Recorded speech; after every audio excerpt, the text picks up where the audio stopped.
Our bonus story is called Miss Slate Takes Her Time, written by the same artists. It was midday. Miss Slate was enjoying a relaxed breakfast in front of the television when there was an announcement. This was what she heard. The first 6 people to come to the supermarket will win a fabulous prize, announced the television presenter. The lucky 6 can fill their shopping trolleys with whatever they wish, without having to pay. It's completely free. How extraordinary, said Miss Slate. I must try to win that prize, and there is not a minute to lose. What do you think Miss Slate did next? Instead of rushing to the supermarket, she finished her cereal, made herself some toast, slowly drank her tea, then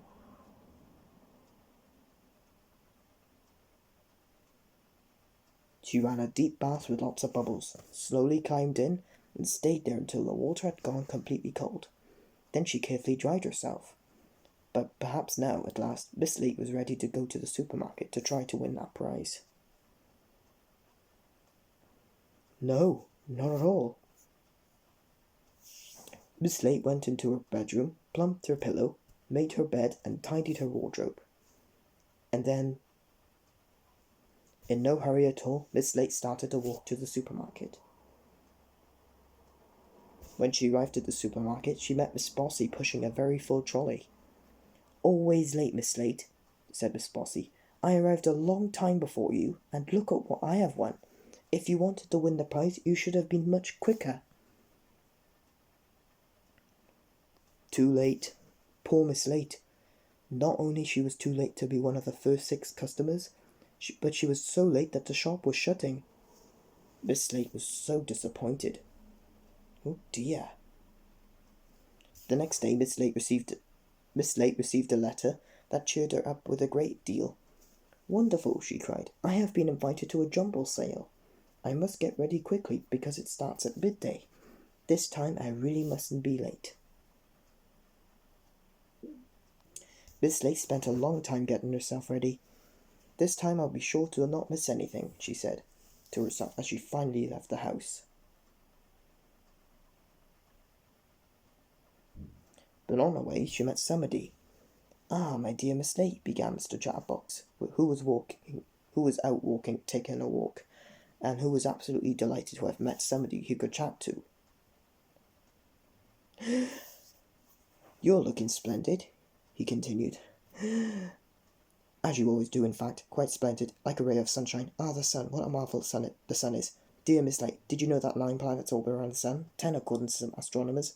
And on and on and on and on and on.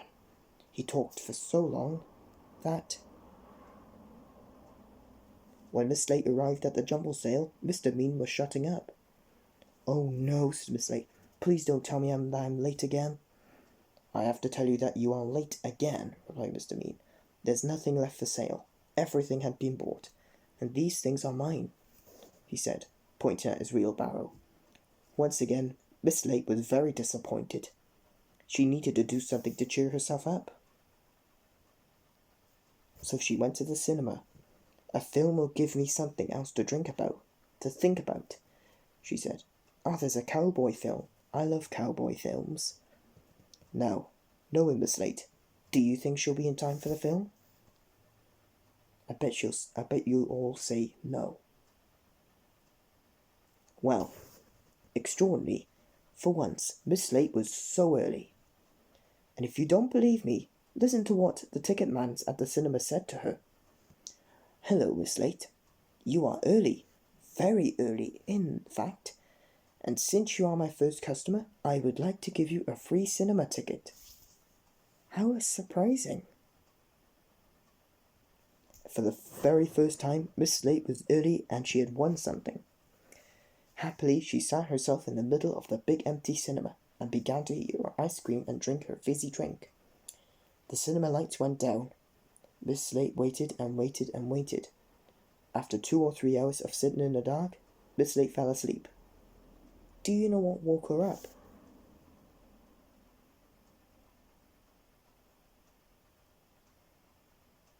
The film she'd come to see, which hadn't been due to play, until the next morning. Time for our fun video.